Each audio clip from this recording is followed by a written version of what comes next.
Hi guys, welcome to Binary Programming. Today we will see the SAP connector configuration in depth. So here we can see I have SAP connector installed. If you don't have SAP connector in your studio, you can go to search in Exchange, and from this add account you can add the account if you haven't done it before. So add account, and then there you have to pass the user ID password of any one platform. Once that is done, in search box you have to type SAP and then enter. So from this result you have to select SAP connector and click on this add button, and then click on finish. So it will install SAP for your studio. So once this installation is completed, you will be able to see SAP connector in your mule palette. So here I can see I'm having these are the operations for SAP connectors. So one by one we'll see what are these operations are, and then at the end we'll see how we can do global connection configuration for SAP. So here first we'll see what is asynchronous remote function. Asynchronous remote function, it is a BAPI function over a queued remote function call. So, and queue remote function is an extension of a transactional RFC that ensure that individual steps are processed in sequence. Okay, so this is asynchronous remote function call. Next we have confirm transaction. Confirm transaction, it determined a transaction for which confirmation is required. So here you have to pass the ID of the transaction to confirm. Okay, so this is a confirm transaction. Next we have document listener and function listener. So document listener and functional listener, these are source listener, and so document listener, this will get triggered whenever there would be any changes for IDOC. And IDOC, we know it is a data exchange format for SAP. So whenever there will be any changes for IDOC, this IDOC listener will get triggered and it will execute the flow. Next we have is function listener. Function listener, this will get execute whenever there would be any changes for SAP functional module. So SAP function module we can think as it is a procedure that defined in ABAP. ABAP is Advanced Business Application Programming Language of SAP. So this SAP function module, it is like global reusable global functions, and whenever there would be changes for these functions, this function listener will get execute. Next operation we have is get function. Get function is it retrieve a BAPI function based on its name. So here you have to pass a name of that function for which you want retrieve, and in the response you will get the binary type response. Okay, so and the next we have retrieve IDOC. So by name only, from this function name only, we can understand it retrieve the IDOC based on its key. So key is nothing but the IDOC name for which you want to do retrieve operation. Next is send operation. So this is opposite to this retrieve IDOC. So if you want to send IDOC, you can use this send IDOC operation. Next is start SAP transaction. So start SAP transaction, it create a transaction ID to use as part of future calls. Okay, the next operation we have is synchronous remote function call. So synchronous remote function call, it execute a BAPI function over a synchronous remote function call. So now let's see how we can do the connection configuration for all these operations. So from the global element we'll go to create, and here we'll type SAP and SAP config. So here if you'll see, this is the connection configuration that we have to define for each operation. So here we are making this global, so we can reuse for any of the operations.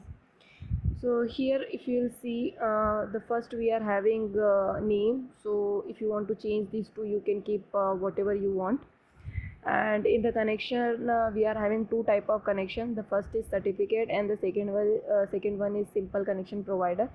So certificate based, there you pass the certificate, and simple connection provider means there you pass the user ID based authentication. So let's see first what is certificate based. So before going there, first we'll see what is this the required libraries. So this is IDOC library. These libraries you can download from the SAP marketplace, and this IDOC library, it provides support for IDOCs.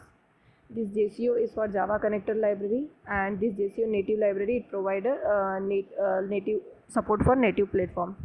So this native platform library, it varies, like this jar varies as per your operating system.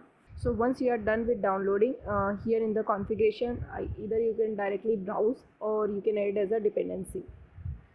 Okay, so this is libraries that we have to import, and once we are done with that, we can jump to this part. And here if you will see, we are having X509 certificate. So X590 certificate, it is an alternative to authenticate with a user ID password. It provides authentication by SSL protocol. SSL is Secure Socket Layer Protocol, and this is required when the connector is working as a client. Okay, so this is X509 certificate. So here you have to give the path, and this certificate you can get it from admin. Actually, this all the details you can get it from SAP admins. Now next we'll see what is SAP system number. So SAP system number is the number that is mentioned when the SAP system is installed. So this number is 2-digit number, and as I told, we can get it from admin. Okay, the next field is required is SAP client ID. So SAP client ID, for each client we have this SAP client assigned. SAP client is defined as a self-contained commercial, organizational and technical unit within an SAP system. So for each client we have this client ID generated. So this client ID we have to define here. Okay, and the down we are having host, application server host. So here you can pass either host, SAP server host name or IP address for that host. So here if you'll see, we are having application server host and message server host. So we'll see what is this message server host. These are not mandatory.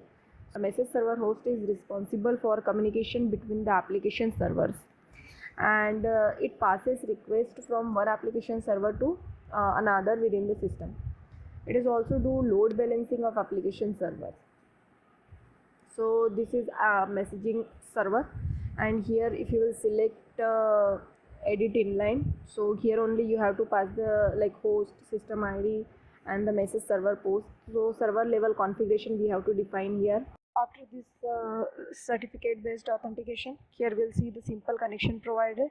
So if you will see, this configuration is going to same for simple connection provider also, and the changes here, if you will see, only this username and password. So we have to pass the username and password for that SAP server, and other details like system number, client ID and this host details, these are going to same. And once you are done with this configuration, we can go to advanced, and here in the this is expiration policy.